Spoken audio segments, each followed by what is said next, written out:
Good afternoon, everybody. Good to see all of you. Happy Friday. The President looks forward to embarking on his historic return to the Middle East, visiting Saudi Arabia, Qatar, and the United Arab Emirates next week, where he will focus on strengthening ties between our nations. 8 years ago, President Trump's first trip was to this same region of the world, where he introduced his bold peace through strength foreign policy strategy. On that trip, the president laid out his goal of eradicating terrorism and extremism in the region, which he successfully accomplished over the course of his administration with the total defeat of ISIS and the historic signing of the Abraham Accords. Now, 8 years later, President Trump will return to re-emphasize his continued vision for a proud, prosperous, and successful Middle East, where the United States and Middle Eastern nations are in cooperative relationships, and where extremism is defeated in place of commerce and cultural exchanges. This trip ultimately highlights how we stand on the brink of the golden age for both America and the Middle East, united by a shared vision of stability, opportunity, and mutual respect. The President greatly looks forward to visiting with our brave men and women in uniform at our U.S. Air Base in Qatar throughout this trip. Yesterday, President Trump demonstrated the art of the deal and secured a historic trade agreement, despite all of the naysayers who said no deals were coming. That, of course, turned out to be untrue. On the 80th anniversary of Victory Day for World War II, President Trump announced a great deal that provides American companies unprecedented access to the UK markets while bolstering U.S. national security. This trade deal will massively expand U.S. market access in the United Kingdom, creating a $5 billion opportunity for new exports for U.S. farmers, ranchers, and producers. This includes more than $700 billion in ethanol exports and $250 million in other agricultural products like good old American beef. The deal commits the United States and United Kingdom to work together to enhance industrial and agricultural market access and strengthens American competitiveness. Importantly, the deal also ensures streamlined customs procedures for U.S. exports. The UK will also be purchasing $10 billion of American-made Boeing planes as part of the deal.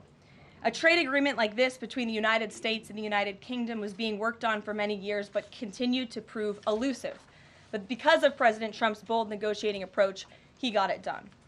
All of this happened because of President Trump's implementation of powerful tariffs to end the era of economic surrender and rebalance America's trading agreements. American workers and companies are the best in the world, and they finally have a president who has their backs, fights for them, and delivers good deals that puts them first. This is just the first of many trade deals to come. Get ready for more historic deals and our country to boom like never before. On that note, Treasury Secretary Scott Bessent and Ambassador Jamieson Greer will meet with the lead representatives on economic matters from the People's Republic of China over the weekend in Switzerland. As President Trump has said, the United States and China have been talking for some time over the course of the administration, and now teams from both countries will meet in person to continue discussions. You can be certain that President Trump and his trade team will ensure we work to achieve the best deal possible for America. In other news, the Trump administration just announced a new incentive for illegal aliens living in the United States to self-deport. Eligible illegal aliens who now use the CBP Home app to self-deport will receive a clear, safe way to leave the United States. Their plane tickets home may be paid for, and they will receive a $1,000 stipend once we have confirmation that they have left our country. This new feature will allow illegal aliens to have a planned departure out of the country and to leave as soon as possible in a dignified way. If illegal aliens make the right decision here and submit their intent to depart through the CBP Home app and pass extensive vetting, they will be temporarily deprioritized for ICE detention and enforcement action before their scheduled departure. And leaving voluntarily in this matter may improve their legal immigration options in the future. This initiative will also save massive amounts of money for American taxpayers. Voluntary departures are much more cost-effective than traditional removals. By deploying the CBP Home app in this new way, President Trump is aiming to reduce the need for costly arrests, detentions, and court proceedings. Currently, the average cost of traditional removal is more than $17,000 per illegal alien. Our projections estimate that the use of the CBP Home app will massively reduce that financial burden by approximately 70%, so taxpayer dollars can be redirected and our brave immigration law enforcement officers can focus on removing the most violent illegal aliens hiding in our communities. Finally, it was announced this morning that First Lady Melania Trump secured a $25 million investment in President Trump's budget to provide housing and support for youth transitioning out of foster care. And in recognition of the 7th anniversary of Mrs. Trump's Be Best initiative, the U.S. Department of Housing and Urban Development allocated funds toward the agency Foster Youth to Independence program. Yesterday, Mrs. Trump hosted a special celebration of military mothers with the president, bringing together 150 military moms from around the country to recognize their service, not just in their home, but for our country. For those of you who were there at the events yesterday like I did, I have no doubt you will join me in recognizing how truly special those moments were. So let's get to questions. Here in our new media seat today is Andrew Egger, the White House correspondent for The Bulwark. The Bulwark is a new media company launched in 2019 with hundreds of thousands of readers on Substack and more than 1 million subscribers on YouTube. Andrew, please kick us off. And thanks for being here. Yeah, thank you for having me, Karoline. The president posted another ad this week for his Trump meme coin. The group that's running that coin is encouraging people to buy in order to win a dinner this month with the president. Why is the president planning to attend a dinner for the top investors in his coin? Look, the president is abiding by all conflict of interest laws. The president has been incredibly transparent with his own personal financial obligations throughout the years. The president is a successful businessman, and I think, frankly, it's one of the many reasons that people reelected him back to this office. There are at least some people who are buying this coin who seem to view it as an opportunity to influence the president's views. There was a logistics company this week that said they would buy $20 million in the coin in order to advocate for free trade between the U.S. and Mexico.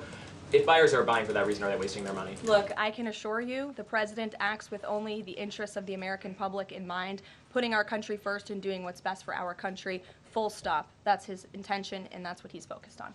Kristen, good to see you here today. Welcome back. Caroline. Thank you. Glad to be back. So on those China talks, what does President Trump expect to come out of those talks? And is he going to be disappointed if his team can't secure a deal? Well, look, the president is very confident in his Secretary of Treasury, Scott Bessent, and of course, Ambassador Jamieson Greer, who has played an instrumental role in all of these trade negotiations as well. I think yesterday's success, the announcement of a trade deal with the United Kingdom, is a great first step. Again, many said in this room it couldn't be done. Now we are moving forward with many other countries. We're talking to dozens of our trading partners around the world.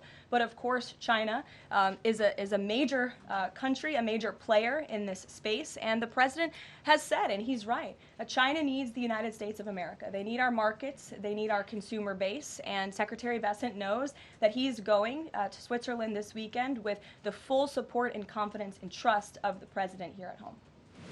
Jack? Thanks very much, Caroline. Two questions. First, can you give us an update on U.S. efforts to mediate or have an impact on the conflict between India and Pakistan? Sure, I absolutely can. This is something that the Secretary of State and, of course, now our National Security Advisor as well, Marco Rubio, has been very much involved in. The president has expressed he wants to see this de-escalate as quickly as possible. He understands these are two countries that have been at odds with one another for decades, long before President Trump was here in the Oval Office. However, he has good relationships with the leaders of both countries, and the Secretary of State, Marco Rubio, I spoke to him just yesterday. He has been in constant communication with the leaders of both countries trying to bring this conflict to an end. Just one other question. Yesterday, we saw the news of a new pope. Before Pope Leo became Pope Leo, there were some critical comments that he made about President Trump and about Vice President Vance on his then X account. Does the White House have any reaction to those comments? The president made his reaction to Pope Leo's announcement yesterday very clear. He is very proud to have an American pope. I think it was a surprise to everyone. I saw the news media was surprised to report on that yesterday, but it's a great thing for the United States of America and for the world, and we are praying for him. Thanks, Caroline. The president has been pretty firm on keeping these 145% tariffs in place on Chinese imports. Today, via Truth Social, he said that he'd be possibly open to lowering those to 80%. Why the change, and how did the president land on 80? The president still remains with his position that he is not going to unilaterally bring down tariffs on China. We need to see concessions from them as well. And again, that's part of the reason that Secretary Bessent is going to talk to his Chinese counterparts this weekend to start those discussions in person. As for the 80% number, that was a number the president threw out there, and we'll see what happens this weekend. And always in the effort of transparency, I'm sure you'll hear directly from the Treasury Secretary or the president after those negotiations conclude. Jackie. Thank you, Caroline. Why did the White House announce this deal with the UK before all of the details were finished? That's not true, actually. I saw the fact sheet. I saw the deal as well before the president brought all of you in the Oval Office in the effort of transparency. You had the president and the prime minister on the phone talking to all of you directly about how this was a great deal, a phenomenal deal, and discussions will continue. But as I spoke to our Ambassador Greer yesterday, this is how trade deals work. You set an initial agreement, you set the framework, you set up the deal, and then of course, T's have to be crossed and I's have to be dotted, but this deal is a good deal, and the numbers are determined, and all of the market access that I just discussed will remain. Does that mean that the 10% baseline is going to still be there at the end when all of the other details are ironed out? The president is committed to the 10% baseline tariff, not just for the United Kingdom, but for his trade negotiations with all other countries as well. Permanently, even after the deals are done, like that is going to remain. The president is determined to continue with that 10% baseline tariff. I just spoke to him about it earlier. Stephen. Thank you, Karoline. I'd like to ask about New York and about a personnel matter. On New York, the mayor, Eric Adams, is here today. Could you tell us anything more about the visit, who initiated it, what they're talking about? And also, is there any comment from the White House on the air traffic control issues in Newark? All I will say on Mayor Eric Adams is that he requested a meeting with the president, and the president was willing to take it. If the president wishes to discuss his private meeting afterwards, I will let him do that himself. Yes, I'm glad you asked about the FAA. There was a glitch in the system this morning, especially at Newark Airport. As you all know, I spoke to the Department of Transportation. That glitch was caused by the same telecoms and software issues that were raised last week. Everything went back online after the brief outage, and there was no operational impact. DOT and the FAA are working to address this technical issue tonight to prevent further outages, as well as install new fiber from Newark Airport to Philadelphia. And the goal is to have the totality of this work done by the end of the summer. I want to add that this outage at Newark Airport speaks to why the Secretary of Transportation yesterday made a massive announcement in investing in our aviation safety and our telecom system. There's a 4-part infrastructure plan that was released by the Secretary of Transportation yesterday to improve communication, surveillance, automation, and their facilities.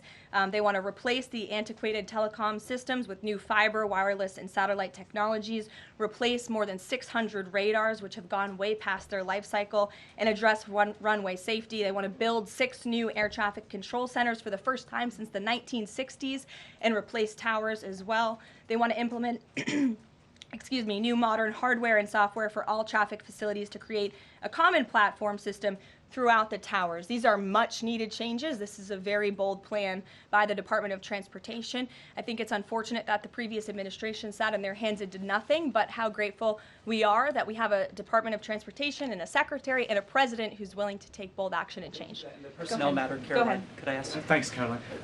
Just going back to India, Pakistan, can we expect President Trump to get in touch personally with the leaders of those countries to try and de-escalate this situation? If and when that happens, we will certainly let you know. Natalie. Thanks, Caroline. Sure. I have a question about the Middle East trip. Will any of the president's family members, like including Don Jr., Eric, or Jared Kushner, be joining him on the trip? I am not tracking any of the president's family members joining us at this time, but of course the first family is welcome to come. I hope they would. They're great people, great to be around, but I'm not tracking them on the manifest. And given that you noted he is a successful businessman, do you know if the president has any plans to meet with any of the folks involved with any of the family businesses over there, or see any of the sites that are going to be Not to my knowledge, and let me just get to the premise of your question that both of you have raised. I think it's frankly ridiculous that anyone in this room would even suggest that President Trump is doing anything for his own benefit. He left a life of luxury and a life of running a very successful real estate empire for public service, not just once, but twice. And again, the American public reelected him back to this White House because they trust he acts in the best interests of our country and putting the American public first. This is a president who has actually lost money for being president of the United States. I don't remember these same type of questions being asked of my predecessor about a career politician who was clearly profiting off of this office. That is not what President Trump does, and this White House holds ourselves to the highest of ethical standards. Phil. Thank you. There's this Reuters report that the U.S. is in talks with Israel about an American-led post-war administration in Gaza. Is that accurate? Are these talks ongoing? We are in constant communication and dialogue with our counterparts and our allies and friends in Israel. Ron Dermer was here at the White House yesterday meeting with members of President Trump's team. As for the situation in Gaza, the president and his entire national security team have made it very clear we want to see the hostages released from Gaza. That is a priority for this administration. As for what that looks like, and even moving beyond that, I'm not going to get into the details of plans that frankly may or may not have even been proposed, but I can emphasize what the president holds closest in his heart right now, and that's the release of all of the hostages in Gaza. And then there's been some conservative pushback to some of these salt tax, the salt tax cap. For instance, Majority Leader Steve Scalise said that bringing back the state and local tax deduction would essentially mean, quote, 45 states are subsidizing 5 states that have very high taxes imposed by leftist governors. Is he wrong? Is it fair to ask red Indiana to bail out blue New York? Well, look, this is an ongoing discussion on the Hill. There's a lot of disagreement on Capitol Hill right now about the SALT tax proposal, and we will let them work it out. As for the tax provisions in the reconciliation bill, the priorities of this president, he has made them incredibly clear. No tax on tips for our hardworking service workers, no tax on Social Security for our well-deserving seniors who have worked their whole lives to pay into this system, no tax on overtime for hardworking Americans as well, and there's a plethora of other priorities the president wants to see in this bill. Anyone who opposes this bill will be opposing the largest tax cut in American history. They will be voting to raise taxes by the tune of $4 trillion on the middle class of this country, and we look forward to holding them accountable for that. Everyone on Capitol Hill on both sides of the aisle should be supportive of the president's tax priorities. Follow up on that? Go ahead. Sure. Go ahead, and then I'll go to your follow-up. Thanks, Karoline. So I want to follow up on the Truth Social post. So the president's saying 80% tariffs could come down. Just an announcement would be enough to lower those tariffs. Is that what he's looking for from the Chinese concessions? That's not what the president said. He said that an 80% number may sound good to him, but again, he's in constant contact with our Secretary of Treasury, who will be leading these negotiations this weekend. And historically, the Chinese have made the meeting itself a win. What does a win look like out of these meetings for the president this weekend? A good deal for the American worker and the American people. Go ahead. Thanks, Karoline. Yeah, back to the reconciliation bill. Can you just clarify the president's position, though, a little bit specifically on the tax issue? Because in his Truth Social post, he said this morning that he would accept even a tiny tax increase for the rich, but then says Republicans probably shouldn't do it, but I'm okay if they do it. So what is it that he wants? Does he want them to increase the tax rates? The president wants tax cuts, the largest tax cuts in history. He wants to extend his historic tax cuts from 2017, and he wants to see all of the other tax priorities that I just laid out for you included in this bill as well. As for the policy proposal you're talking about, the president has said he himself personally would not mind paying a little bit more to help the poor and the middle class and the working class in this country. I think, frankly, that's a very honorable position. But again, these negotiations are ongoing on Capitol Hill, and the president will weigh in when he feels necessary. Encourage them to have a higher bracket for top earners? The president has made his personal position on this matter clear. Michael. The president's in constant communication with leaders on the Hill. Ahead of the president's trip to the Middle East, he's mentioned he wants to rename the Persian Gulf the Gulf of Arabia.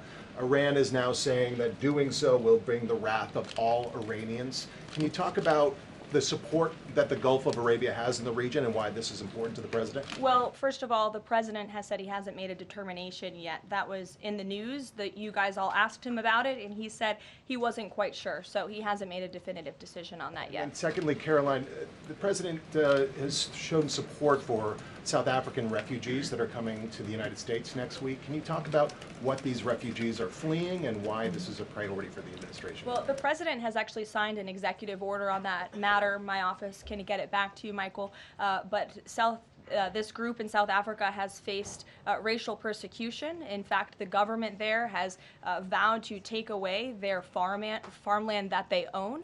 And so the president has talked significantly about this. As for further details on refugee claims and asylum claims, I would defer you to the State Department. Can I follow up on that? Go ahead.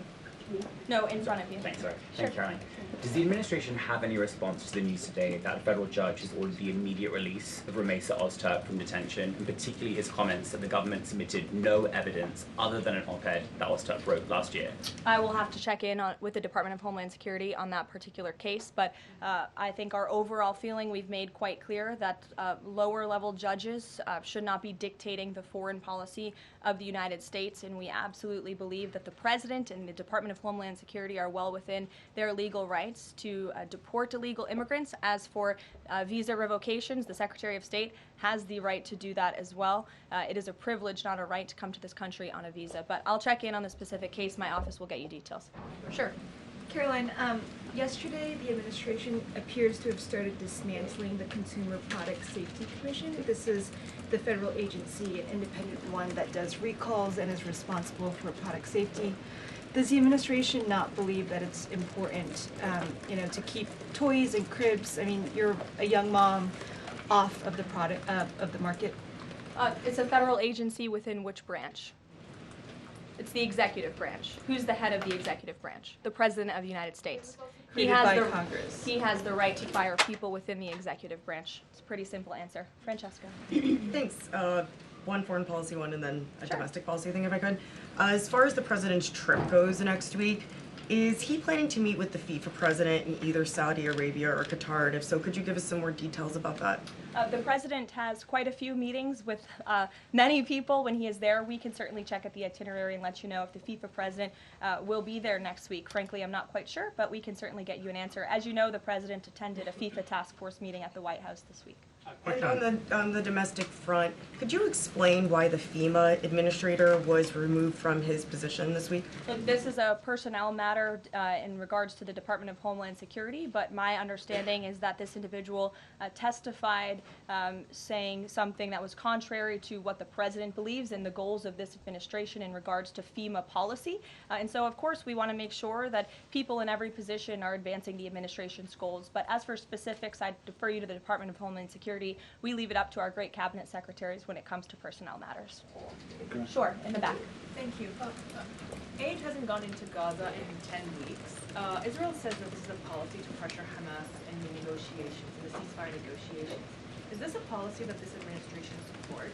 The president answered this week. He said that he wants to ensure that aid can get into Gaza, but we have to do it in a responsible way to ensure it doesn't end up in the hands of terrorists. So this is something the administration is actively working on, and when we have a policy to announce on this definitively, we can certainly let you know. Can you talk about this effort for the U.S. to take over the distribution of aid in Gaza, to exclude Israel, but also international organizations said this effort militarizes aid? I would reject that characterization by whatever groups you are citing. Kelly. Karoline, thank you. I want to get back to the First Lady Melania Trump dealing with foster children. That's an important component in American life to see what happens to the future of our children, particularly in foster care. Can you explain the significance of this development between the First Lady and the housing and urban development? Yes, absolutely. It's millions of dollars that will go into a program that helps these children transition out of foster care to have productive and positive lives. And I'd like to share a personal story since you asked if I may. I hope the First Lady won't mind. I was at an event in Florida last year, and I was approached by a gentleman who was a foster dad, and he had taken in, I think it was 6 or 7 foster children. And he spoke to me. He had recognized me in my work for President Trump's campaign at the time. And the little boy who was with him talked about the personal relationship that he had with First Lady Melania Trump. And the conversation she had had with him and how she really encouraged him to be the best that he could be during her first term here at the White House, and how even after she and President Trump left the White House, she kept in very close touch with this young foster child. It was a touching moment that I will never forget, and it speaks to the heart of this First Lady and the great work that she is doing for foster children. And this is certainly a very big announcement that I know our Secretary of Housing and Urban Development is in particular very excited about, and we can certainly get you all the details on that program. John. Thanks a lot, Caroline. I want to ask you about the trade deal that the president announced yesterday with the UK as it relates to the auto sector. Sure. The trade group that represents the big three here in the U.S. believes that it may put the big three automakers at a competitive disadvantage. What the trade group says is that it will now be cheaper to import a UK vehicle with very little American content than a USMCA compliant vehicle imported from Mexico or Canada with just 50% American content. What's your response to that criticism coming from this trade group?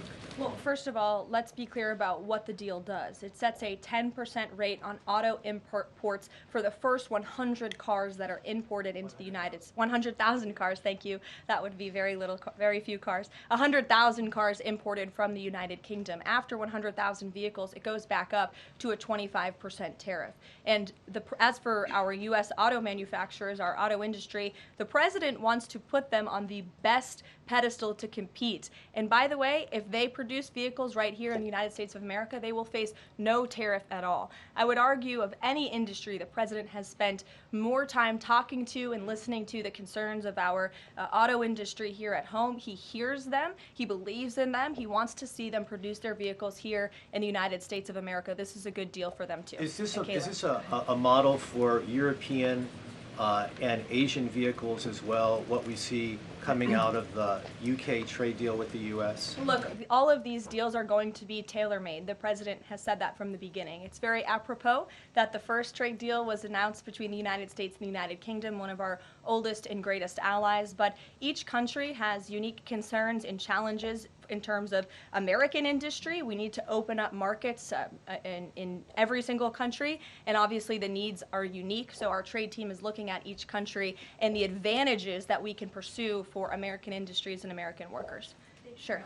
Happy early Mother's Day. Oh, thank you. The president said yesterday that he would be speaking with Zelensky shortly. Did that call happen yesterday, or do we expect that to happen in the near term? The call happened yesterday. President Zelensky called the president to tell him that the critical minerals deal had passed the parliament in Ukraine. I talked to the president about that call. He said it was very good and productive, and of course the critical minerals deal is great for Ukraine, but also of course for the United States of America and our taxpayers here. It was a good call, and they also spoke about, of course, this ceasefire that the president proposed, the 30-day ceasefire between Russia and Ukraine, which we know Europe is on board with, and we hope both countries will agree to. So next week, do we expect President Putin, is there any chance that he could meet with Trump while he's in the region? The president answered this yesterday. Not going to happen. Question on ceasefire. Has he got any reaction from Zelensky or Putin on the proposal for ceasefire? Is he satisfied by the reaction to that proposal? Not to my knowledge, but certainly if there is a reaction and updates, I'm sure you'll hear directly from the president. Question, the president fired the Librarian of Congress. Why did he choose to do that? We felt she did not fit the needs of the American people. There were quite concerning things that she had done at the Library of Congress in the pursuit of DEI and putting inappropriate books in the library for children, and we don't believe that she was serving the interests of the American taxpayer well, so she has been removed from her position, and the president is well within his rights to do that. John. Thank you, Caroline. Happy Mother's Day as well. Thank you. President Trump ran on delivering the biggest tax cut in history, got over 70 million votes. Right now, you got a handful of obstructionists in the Republican conference that are saying they're not going to go along with his tax cut package. You just said those that don't will be held accountable. What is your description of being held accountable? Well, look, I think they'll be held accountable by the voters in their respective districts if they choose to vote for a tax hike to the tune of $4 trillion, which would raise taxes to thousands of dollars per household in this country. The president has great political instincts. That's why he's back in the Oval Office, and Capitol Hill should follow his lead. As for the president, speaking of him, he will be signing executive orders later this afternoon. We are happy to provide more information on those executive orders if you wish. Thank you for the Mother's Day wishes, and happy Mother's Day to all of the moms in the room. And don't forget to call your mom this Sunday. We'll see you guys later. Have a good weekend. Thank you, Caroline.